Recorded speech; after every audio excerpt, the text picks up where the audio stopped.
आ गया वक्त अब कयामत का, संभल जाओ जरा। वक्त गुजरा जा रहा है, अब संभल जाओ जरा। वक्त को जानो गनीमत, फिर ना हाथ आएगा ये। वक्त गुजरा जा रहा है, अब संभल जाओ जरा। बेखतर बेखौफ होकर हालते तौबा में आ। जिंदगी अब दी ले लो, अब संभल जाओ जरा। आइए हम आपको परमेश्वर के दास सुरजीत सिंह जी के जीवन के विषय में बताते हैं। उनका जीवन मसीह से पहले कुछ इस प्रकार से था। 6 मार्च 1993 को उनका जन्म जम्मू कश्मीर के एक छोटे से गांव में हुआ।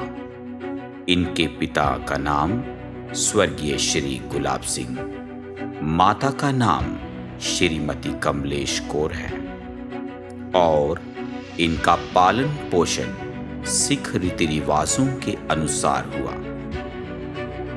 वे धार्मिक जीवन तो व्यतीत करते थे, परंतु इनका जीवन पाप में भी था, जैसे झगड़ा, बुराई, घमंड, नशा और नाना प्रकार की बुराइयों को लेकर चलते थे। सन 2010 में एक घटना इनके घर में हुई, जिसके दौरान इनका मेल मसीह यीशु से हुआ। आइए हम इनकी घटना के द्वारा देखें। प्रभु के दास सुरजीत सिंह के बड़े भाई अर्जुन सिंह के घर में एक बेटी का जन्म हुआ, जो जन्म से अंधी पैदा हुई और डॉक्टरों के द्वारा बताया गया कि ये बेटी इस जन्म में नहीं देख सकती। आखिर में घर के सदस्यों ने फैसला लिया कि हम बेटी को पीजीआई हॉस्पिटल लेकर जाएंगे। जब बेटी को हॉस्पिटल ले जाया गया तो वहां के डॉक्टरों के द्वारा कहा गया कि हम बेटी का ऑपरेशन तो करेंगे, परंतु कोई गारंटी नहीं है कि बेटी इस जन्म में देख पाए। तत्पश्चात परिवार ने फैसला लिया कि हम बेटी का ऑपरेशन करवाएंगे। फिर एक दिन ऐसा हुआ कि प्रभु के दास इनके घर पे आए और उन्होंने मसीह के बारे में बताया और प्रभु यीशु मसीह पर विश्वास करने और प्रार्थना करने के लिए कहा और घर वालों ने चर्च जाना शुरू किया। इस प्रकार प्रार्थनाएं होती रहीं और परमेश्वर के दास सुरजीत सिंह विरोध में आ गए। उन्होंने बाइबल को फेंक दिया और प्रभु यीशु मसीह की तस्वीरों को फाड़ दिया और साथ में परमेश्वर के दास का घर पर आना बंद कर दिया और भला बुरा बोलने लगे कि यीशु कोई प्रभु नहीं है, वो केवल ईसाइयों का गुरु है। फिर एक दिन ऐसा हुआ कि परमेश्वर के दास इनके घर पे आए और प्रार्थना करके घोषणा करते हैं कि बेटी चंगी हो गई है और बेटी देखने लगी है। आप बेटी को कहीं भी दिखा सकते हैं। इस बात को सुनकर परमेश्वर के दास सुरजीत सिंह मन ही मन बहुत आनंदित हुए और घर वाले बेटी को फिर से पीजीआई जांच के लिए ले गए और जब वहां डॉक्टरों को दिखाया तो डॉक्टरों ने तुरंत ऑपरेशन करने को कहा, क्योंकि बेटी अभी भी अंधी है। डॉक्टरों ने घर वालों को ऑपरेशन का सामान लाने को कहा और बेटी को ऑपरेशन थिएटर में ले गए और ऑपरेशन के लिए उन्होंने तैयारी शुरू कर दी। उसी दौरान उनके बड़े भाई ने परमेश्वर के दास सुरजीत सिंह जी को कॉल की और कहा, बेटी अभी भी अंधी है और बेटी को ऑपरेशन थिएटर में ले गए हैं। और परमेश्वर के दास सुरजीत सिंह ने अपने बड़े भाई को कहा, मैंने आपसे पहले ही कहा था कि ये कुछ भी नहीं है। ये केवल धर्म परिवर्तन करते हैं और यीशु कोई परमेश्वर नहीं है। फिर परमेश्वर के दास सुरजीत सिंह ने तुरंत पादरी जी को कॉल किया और कहा, कहाँ है आपका परमेश्वर? हमारी बेटी अभी भी अंधी है और ऑपरेशन थिएटर में है। ये बात सुनकर पादरी जी ने कहा, बेटी को ना दिखाई देने का कारण आप हो, क्योंकि आपका पूरा परिवार यीशु पर विश्वास कर रहा है, परंतु आप नहीं कर रहे हैं। इस बात को सुनकर परमेश्वर के दास सुरजीत सिंह सोच में पड़ गए और उन्होंने उसी बाइबल धर्मशास्त्र को उठाया जिस बाइबल धर्मशास्त्र को उन्होंने फेंका था और पवित्र चुम्बन करके प्रभु यीशु के आगे घुटने टेक दिए और गिड़गिड़ाकर प्रार्थना की और कहा, यदि आप एकमात्र जीवित ईश्वर हैं तो बेटी को बिना ऑपरेशन के चंगाई दे। यदि ऐसा होगा तो मैं अपना जीवन आपको सौंप दूंगा और आपके राज्य की सेवकाई करूंगा।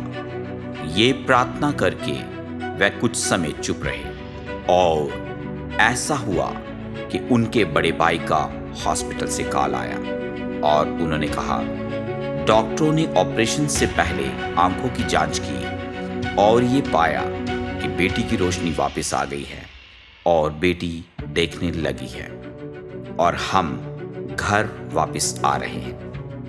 ये बात सुनकर परमेश्वर के दास सुरजीत सिंह बहुत आनंदित हुए और आनंद से भर गए और प्रभु यीशु का दिल की गहराइयों से धन्यवाद करने लगे।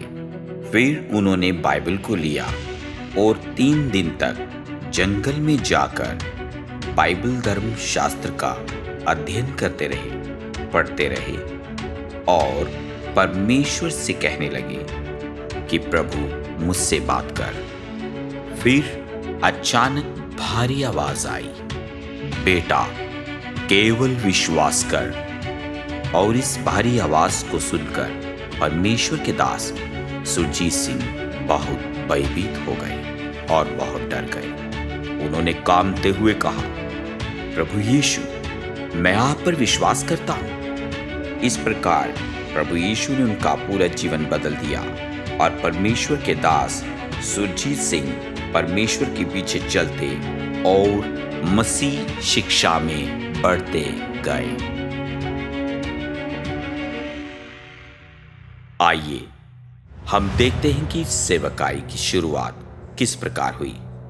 परमेश्वर के दास सुरजीत सिंह जी ने उपवास और प्रार्थना के साथ सेवकाई का सफर शुरू किया और भिन्न भिन्न जगह में परमेश्वर के राज्य का सुसमाचार प्रचार करते हुए सेवकाई में बढ़ते गए। उन्होंने अपने जीवन काल में कई जवान बच्चों को बाइबल का अध्ययन करवाया और उन्हें बाइबल की शिक्षा दी और उन्हें बाइबल को आगे प्रचार करने हेतु तैयार किया और बसों में और साइकिल पर और ट्रेन में और भिन्न भिन्न जगहों में पैदल यात्रा करते हुए, गाड़ियों में, भीड़ में, बाजारों में, चौराहों में उन्होंने प्रभु के वचन को बेधड़क होकर बिना डर के उन्होंने प्रचार करना शुरू किया। दुखी, बीमार, परेशानियों से भरे हुए लोगों के लिए प्रार्थना करते हुए, पैदल यात्रा करते हुए और भिन्न भिन्न प्रकार की बीमारियों से जकड़े हुए लोगों को चंगा करते हुए प्रभु की सामर्थ के द्वारा उन्होंने कई प्रकार के लोगों को चंगा किया और मुर्दों को भी जिंदा किया और इस प्रकार प्रभु उनके साथ रहा और उनको इस्तेमाल करता रहा और परमेश्वर ने सांबा क्षेत्र में ले आए और एक विश्वासी परिवार के द्वारा इनको परमेश्वर के भवन को बनाने के लिए जमीन दान की गई।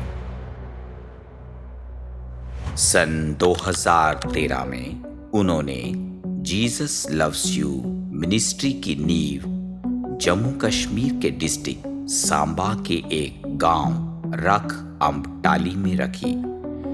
इस प्रकार परमेश्वर अपने दास सुरजीत सिंह को सेवकाई में बढ़ाते चले गए और परमेश्वर ने अपने दास को अपने प्रेम, आनंद और अपनी सामर्थ के साथ जम्मू कश्मीर के अलावा भिन्न भिन्न क्षेत्रों में इस्तेमाल किया, जैसे हिमाचल प्रदेश, पंजाब के गुरदासपुर, अजनाला, बाजेचक, बटाला और इलाहाबाद, और इसके साथ अन्य और भी क्षेत्रों में प्रभु के द्वारा इन्हें इस्तेमाल किया गया। फिर 24 अप्रैल 2015 को नीलम कौर के साथ परमेश्वर के दास सुरजीत सिंह का विवाह संपन्न हुआ। परमेश्वर ने उन्हें 2 बेटे, 1 बेटी के साथ सौभाग्यशाली किया, जिनका नाम आशीष, आकाश और एंजल है। इस प्रकार परमेश्वर अपने दास सुरजीत सिंह को अपने राज्य की सेवकाई में बढ़ाते चले जा रहे हैं। आइए हम देखते हैं परमेश्वर के दास सुरजीत सिंह जी का आने वाले समय में क्या दर्शन है। उनका दर्शन इस प्रकार है। परमेश्वर के दास चाहते हैं कि जीसस लव्स यू मिनिस्ट्री के द्वारा परमेश्वर के राज्य का सुसमाचार पूरे भारत में और अन्य देशों तक पहुंचाया जाए। प्रभु यीशु मसीह अपने दास सुरजीत सिंह के जीवन की गवाही के द्वारा आप सभी को आशीष दें। धन्यवाद। आमीन।